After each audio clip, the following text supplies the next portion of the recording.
Cabinet मंत्री गणेश जोशी ने हाथीबड़कला स्थित कैंप कार्यालय में विकसित भारत संकल्प यात्रा के संबंध में आयोजित मसूरी विधानसभा के बीजेपी के शहीद दुर्गामल्ल मंडल तथा श्रीदेव सुमन नगर मंडल की बैठक में प्रतिभाग किया। बैठक में देश के साथ ही प्रदेश में चल रहे विकसित भारत संकल्प यात्रा के राष्ट्रव्यापी अभियान के सफल क्रियान्वयन हेतु पार्टी अधिकारियों और कार्यकर्ताओं से विस्तार से चर्चा की गई। पर्यटन मंत्री सतपाल महाराज ने मीडिया से बात करते हुए कहा, राधानाथ सिकदर का नाम भी जॉर्ज एवरेस्ट के साथ जोड़ा जाना चाहिए, क्योंकि जॉर्ज एवरेस्ट सर्वेयर जनरल थे। राधानाथ सिकदर वो व्यक्ति थे जिन्होंने एवरेस्ट की सही ऊंचाई को नापा था और लोगों के सामने एवरेस्ट की सही ऊंचाई रखी थी। भारत सरकार को भी एक पत्र लिखकर एवरेस्ट राधानाथ सिकदर के नाम को भी जोड़ने की बात कही जाएगी। जॉर्ज एवरेस्ट के बारे में हमने बताया, राधानाथ सिकदर के बारे में बताया, और हमारी मिनिस्ट्री का ये प्रयास होगा कि हम माननीय प्रधानमंत्री जी को चिट्ठी लिखेंगे और इंटरनेशनल लेवल पे भी चिट्ठी लिखेंगे कि एवरेस्ट के साथ सिकदर का नाम भी जोड़ा जाए, क्योंकि वही पहला बंगाली व्यक्ति था जिसने माउंट एवरेस्ट को नापा और वो राधानाथ सिकदर जी का नाम है।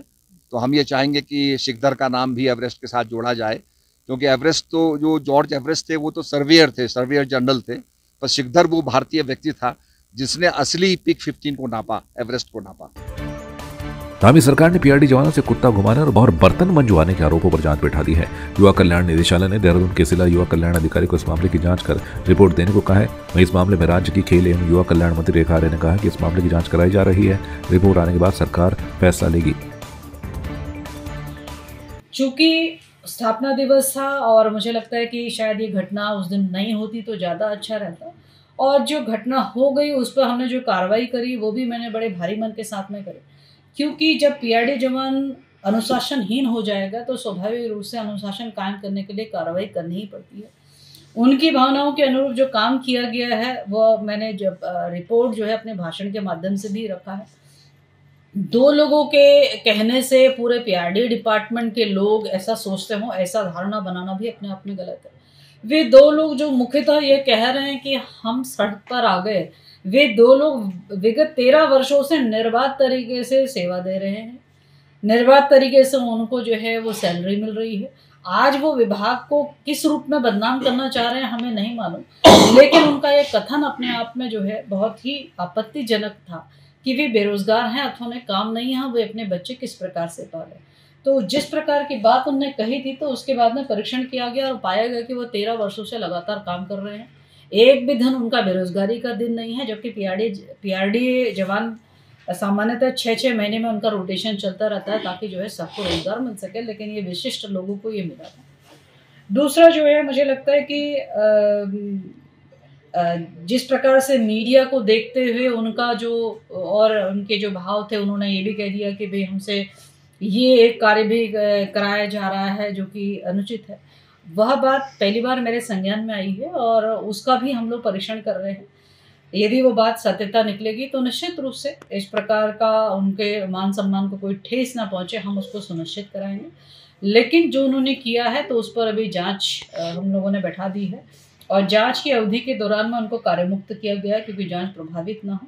आगे जांच जो आएगी उसी पे तय होगा कि उन पर क्या कार्यवाही की जाए। निश्चित रूप से क्योंकि ये तो सब प्रत्यक्षदर्शी हैं, हमारे मुख्यमंत्री जी के समक्ष, हमारे समक्ष जिस प्रकार से वो अपने बेरोजगारी का हवाला दे रहे थे, वही कथन अपने आप में बहुत बड़ा जो है मुझे लगता है कि असत्य है। तो इसलिए आने वाले समय में जांच के आधार पर निश्चित रूप से एक कठोर कार्रवाई तो हम करते हुए एक मैसेज ज़रूर देंगे कि इस प्रकार की अनुशासनहीनता वर्दी में रहते हुए करना मुझे लगता है बिल्कुल भी उचित नहीं है। श्याम बोरा इंडियन ऑयल के यूपीएसओ 2 के कार्यकारी निदेशक और राज्य प्रमुख की ओर से देहरादून मंडल कार्यालय के तहत उत्तराखंड के ऋषिकेश में हेरिटेज रिटेल आउटलेट के रूप में विकसित यातायात और पर्यटन का उद्घाटन किया। राज्य आंदोलनकारी क्रांति कुकरेती ने महत्वपूर्ण प्रेस वार्ता करते हुए कहा कि राज्य आंदोलनकारी जो क्षैतिज आरक्षण गैरसैंण के दौरान उसको लागू कर दिया गया था, लेकिन वो अभी तक लागू नहीं हुआ है क्योंकि इन्हीं के विधायकों ने इसमें बड़ी गड़बड़ करने का प्रयास किया है। उन्होंने कहा कि अगर ये 25 दिसंबर तक नहीं होता है तो इसके लिए दिल्ली तक आंदोलन करेंगे। देखिए, हम ये कह रहे हैं कि सरकार बार बार ये कह रही है कि हमने लागू कर दिया।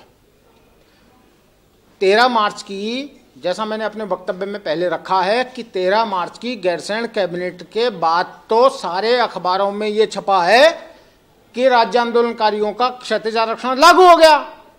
सरकार ने अपने 1 वर्ष के कार्यकाल की उपलब्धियों का जो ब्यौरा छापा था उसके पहले पैराग्राफ की तीसरी पंक्ति में यह लिखा हुआ है कि राज्य आंदोलनकारियों का 10% क्षैतिज आरक्षण लागू हो गया।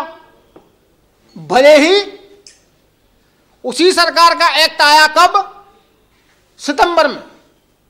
अब सितंबर में भी एक्ट आया तो आपका ये एक्ट इस तरह का एक्ट था, अगर मैं उसकी तकनीकी डिटेल्स में ना भी जाऊं, लीगल टेक्निकलिटीज में ना जाऊं, तब भी कि आपके ही विधायकों ने उस पर प्रश्न चिन्ह उठाए और वो मामला जो है प्रवर समिति को भेजना पड़ा।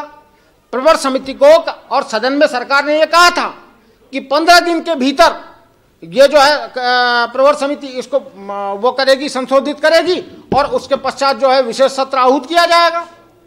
लेकिन हुआ ये कि आपकी प्रवर समिति का कार्यकाल पहले एक बार बढ़ा 1 महीने के लिए, 15 दिन का कार्यकाल समाप्त होने के बाद, फिर बढ़ा 2 महीने के लिए, फिर उसके बाद जब दबाव बनाया गया तो आनंद फानन में उसकी बैठक बुलाई गई, उसको मंजूरी दे दी गई।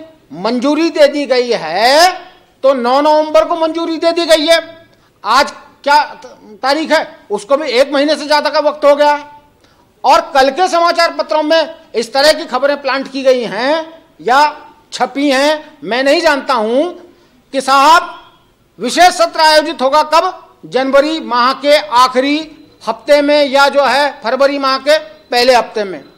तो हम ये कह रहे हैं कि यदि सरकार लागू करना चाहती है तो दिसंबर माह, और दिसंबर माह में भी हम डेडलाइन दे रहे हैं 25 तारीख, 25 दिसंबर तक इसे हर हाल में लागू करे, क्योंकि 25 के बाद तो वैसे भी छुट्टियां हैं।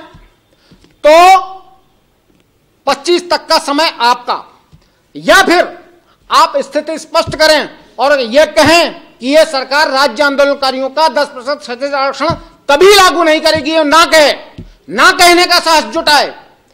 देहरादून के हर्रावाला क्षेत्र में मंदिर के बाहर पेशाब करने वाले व्यक्ति को पुलिस ने गिरफ्तार कर लिया है। देहरादून एसएसपी अजय सिंह ने बताया कि ये व्यक्ति मानसिक रूप से ठीक नहीं है और उसका इलाज सिलगुई के मानसिक अस्पताल में किया जा रहा है। यहाँ तक कि इस शख्स के घर वाले भी कई बार इसे बांध के रखते हैं।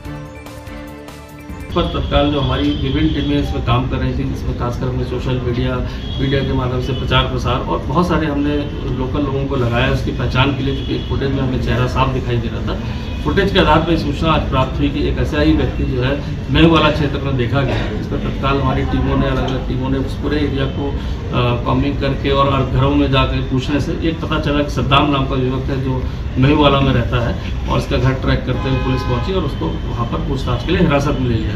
जानकारी करने में पता चला कि व्यक्ति जो है इसका सेला कोई मेंटल हॉस्पिटल से वहाँ से इलाज भी चल रहा है और उसका सर्टिफिकेट भी मेंटल विक्षिप्त होने का है। और साथ ही साथ आसपास के लोगों ने बताया और घर के परिवार के लोगों ने बताया कि ये इसको बांध के भी अक्सर रखते हैं, काफ़ी एग्रेसिव हो जाता है क्योंकि इसका मानसिक लेवल ठीक नहीं है और उसका लगातार उपचाराधीन भी है। और इसके साथ ही वो बीच बीच में इस तरह से घर से अचानक से भाग जाता है और गायब हो जाता है। पूर्व में भी इस तरह के वो बीच में गायब हो गया है। समस्त घटनाक्रम और सीसीटीवी फुटेज के अवलोकन और जो भी मेडिकल प्रपत्र दिए गए हैं उससे ऐसा प्रतीत होता है कि कहीं ना कहीं ये जो सद्दाम जो उसको अरेस्ट किया गया वो कहीं ना कहीं उसकी मतलब मानसिक विक्षिप्तता के कारण उसके द्वारा ऐसा कृत्य किया गया। लेकिन फिर भी हमारी टीमों ने उससे गहनता से पूछताछ भी कर रही है और साथ ही साथ जो मेडिकल डॉक्यूमेंट्स दिए गए हैं प्रपत्र उसका भी वेरिफिकेशन करके डॉक्टर्स के उसमें जानकारी करके बयान लिखे जाए।